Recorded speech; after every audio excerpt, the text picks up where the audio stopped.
दोस्तों, आज मैं आपके पास एक वीडियो लेकर आया हूँ। आपका बहुत बहुत स्वागत है हमारे YouTube चैनल में।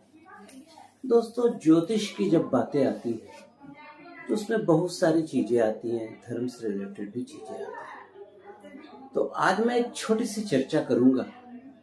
आप हमेशा सुनते होंगे कि पंचक में मृत्यु हो गई, पंचक योग चल रहा है।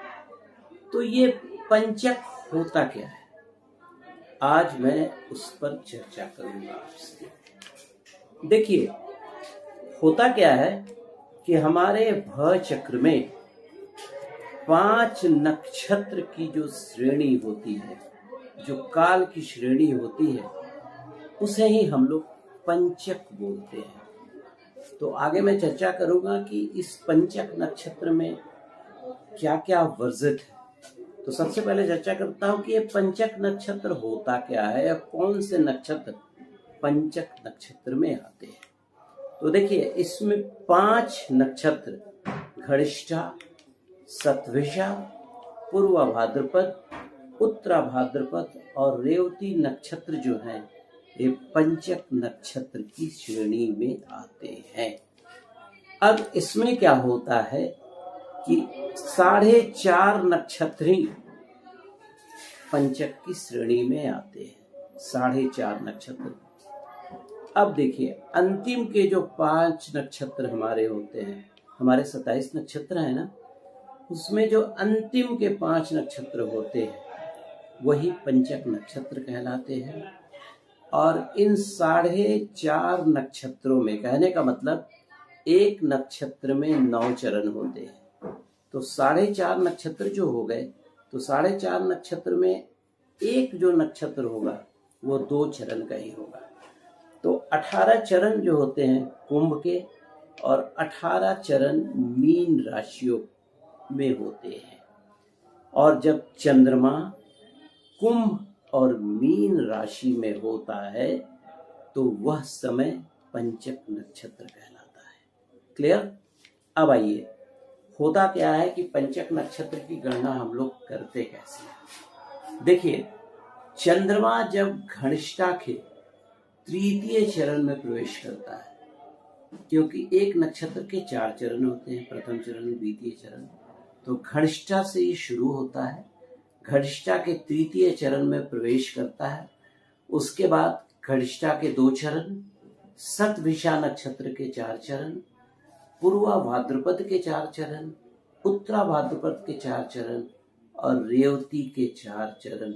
ये टोटल 18 चरण जो होते हैं, ये पंचक नक्षत्र कहलाते हैं।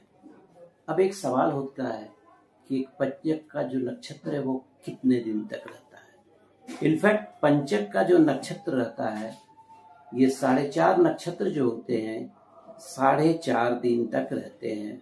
यूजुअली एक नक्षत्र एक दिन में एक नक्षत्री होता है। ठीक है? तो आइए, कभी कभी क्या होता है कि ये जो पंचक नक्षत्र होते हैं, वैसे तो यूजुअली महीना में एक बार ही आते हैं, लेकिन कभी कभी ये 2 बार भी आते हैं। तो अब जो हम लोग हमेशा सुनते आते हैं कि पंचक नक्षत्र आ गया, तो पंचक नक्षत्र में क्या किया जाए। तो देखिए, पंचक नक्षत्र में कुछ चीजें वर्जित होती हैं। पंचक नक्षत्र में कुछ चीजें वर्जित होती है। जैसे पंचक नक्षत्र में आप दक्षिण दिशा में कोई भी यात्रा को अवॉइड कीजिए, क्योंकि दक्षिण दिशा वैसे भी मंगल की दिशा होती है और यमराज की दिशा भी होती है। और ज्योतिष के अनुसार इस नक्षत्र को हम लोग थोड़ा सा अच्छा नहीं मानते हैं। मकान पर अगर छत की ढलाई आप करवा रहे हैं, तो जब पंचक नक्षत्र का योग हो, इन चीजों को रोक देंगे। उसके अलावा जो सबसे इम्पोर्टेंट चर्चा में होता है, प्रेत दाह परिहार, इसे हम लोग बोलते हैं प्रेत दाह परिहार। अगर किन्हीं की भी मृत्यु पंचक नक्षत्र में होती है, तो 5 पुतला जो होता है उस शैया के साथ जलाया जाता है, तभी वो प्रेत परिहार का जो दोष होता है वो खत्म हो जाता है।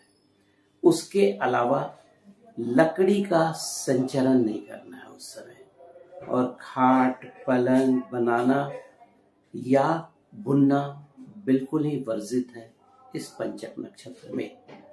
तो दोस्तों, एक छोटा सा प्रयास था पंचक नक्षत्र पे प्रकाश डालने का।